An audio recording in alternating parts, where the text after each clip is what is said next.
there.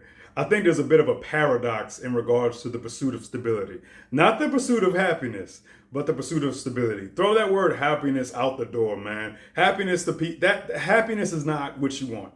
I mean, I dare say, because the way that your mind, in all likelihood, defines happiness, by the way, is this sort of pseudo lobotomized. I hate that there could be a picture of an individual and someone's like, they look happy. Yeah, anybody looks happy who's like, yeah. And so the way that the average person defines happiness, it's the metric is perceived through a lens of shallowness and superficiality that does the characterization of happiness no favors. It's a flimsy, shallow, depthless happiness where who cares? Like it's not even it's a non-starter. It's something that you should not be. People have FOMO and this kind of envy. Don't ever look at somebody and even whether, by the way, even if they are super happy, who cares whether they are or not? You can't run away from yourself. It's about you. Like ironically, because in on the one hand, we need to stop being so self-absorbed and thinking the world revolves around us, and on the other hand, it is all about you. It is all about you because you're the only one living behind your eyes, in between your ears, underneath your skin. You have no choice but for it to be all about you. So for me, my belief system is, how can we be as selfishly healthy as possible? How can we be as wholesomely transactional as possible? How can we be well adjusted in these intrinsically fallible, flawed systems? That is the question. And what people tend to do is they tend to drink the Kool-Aid of humanity. I'm not saying that humans aren't special, and I'm not saying that there's not something that's worth glorifying and celebrating in regards to humanity, but we celebrate modernity and like what's going on right now as if something is actually happening. Your technology is great, that's great, but you're less connected than you would have been like in the damn 90s. You're less stable than you would have been as a result of your temperaments being so compromised. Like our attention spans are compromised. Those interfaces, dude, I am super mindful. I am very self-honest. And yet when I get on my phone, I am constantly shocked at how powerful the phone is. It's just I'm literally scrolling, while simultaneously thinking to myself, this is crazy. They have really tapped in to a particular bug or a feature in the human mind that is insect level. That is like, I shouldn't even perhaps insult insects. There's a lobotomized version of us that is activated.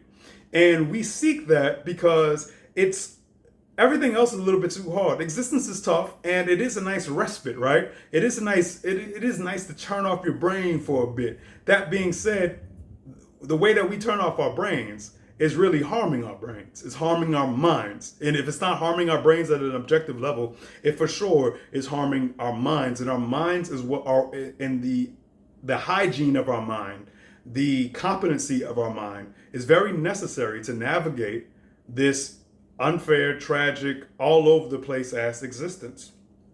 So our personal development should be fixated on what? It should be fixated on being the most fortified, stable version of ourselves.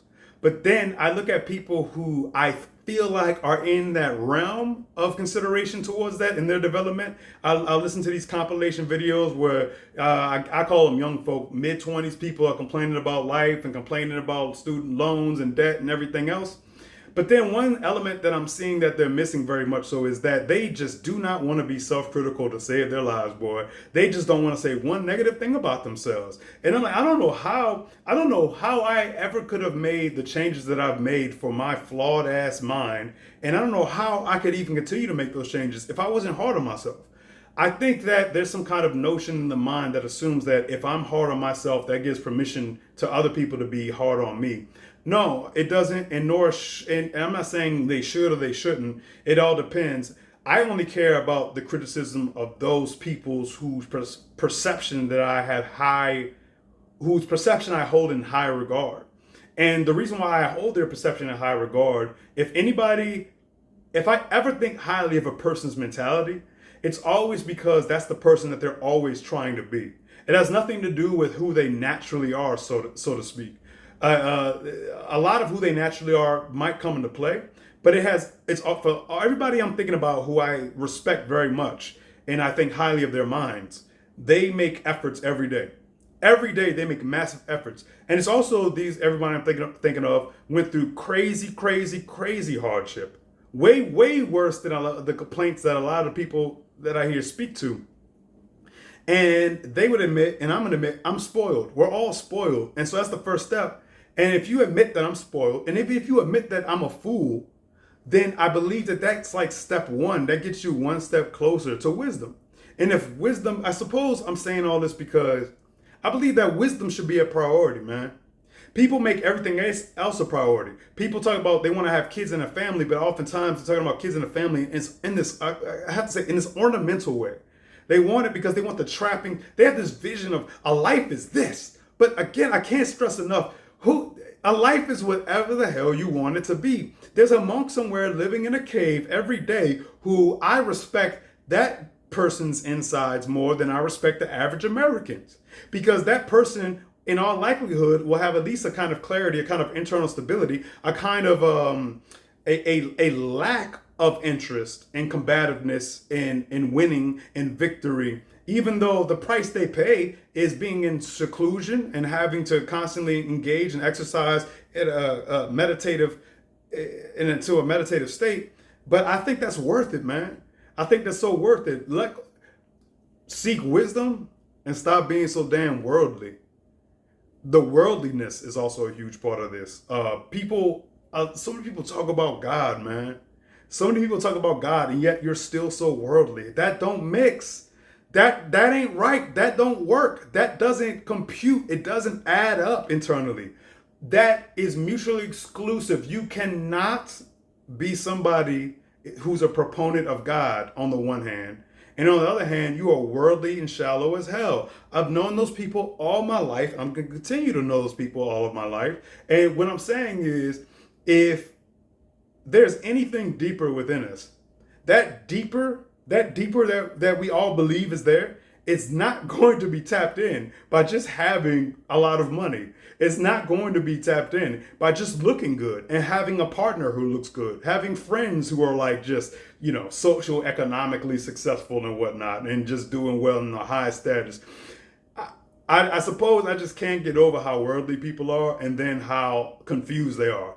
No, you are confused because you are worldly, because you are not trying to figure out how can I be healthily selfish? How can I be a very mindful, aware, considerate person on the one hand, and still, I'll say this. I'll put it like this. I think there's a lot of people are very cynical, so I'm going to say this and I mean it. I am filled up from having conversations with people where they're speaking from their heart and I'm speaking from my heart, and we are through a series of reasoned statements and reasoned questions going in a certain direction. That direction we're trying to, and again, it's an oversimplification of it. We're pursuing clarity.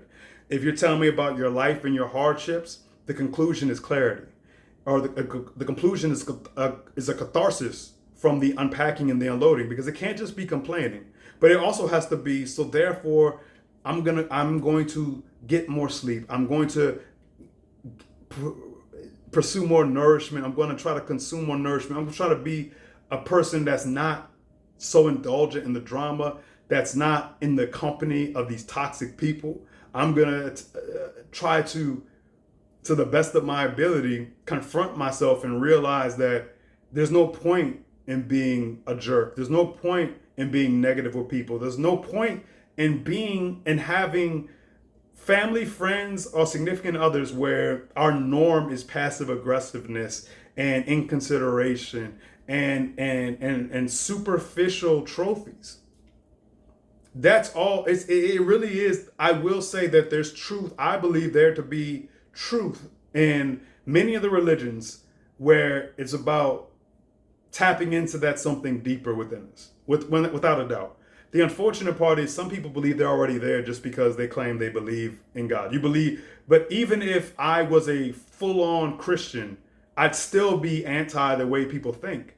Because to me, my processing of the scriptures when I would read them, there's nothing in the Bible that suggests you don't need to do anything. You could just be on autopilot and just be like la la la. You could interpret the ask God for forgiveness in Jesus' name and whatnot. There's certain things where you could, but if you're really reading the full context of Scripture, it should light a fire under your ass. It should make you, if anything, I remember when, like, genuinely, when I would read Scripture, there'd be times when I would cry in fear in my early 20s because I'm like, I'm not doing enough. I'm not trying hard enough. And it was true. I wasn't trying hard enough. If you really do believe, if you instead, it's like people just go la la la la la. Oh, God didn't want me to have this job. La la la la la. God didn't want me to have this friend. La la la. But you're not trying in between any of it. You're not seeking wisdom with all of your being. We justify our laziness to no end. You got to stop. It's hard work. It is hard. You know what? The bottom line is, man, and I try to shy away from it because I know it's an extremely unattractive phrase and term, and it's reserved just for motivational speakers, but it's hard work. That's what it is. It's hard work. It's hard work not being a fool. It's hard work not being worldly. And it's even harder work to be a fool and to be worldly and to not be aware of it because it's going to bite you on your ass one day whether you realize it or not.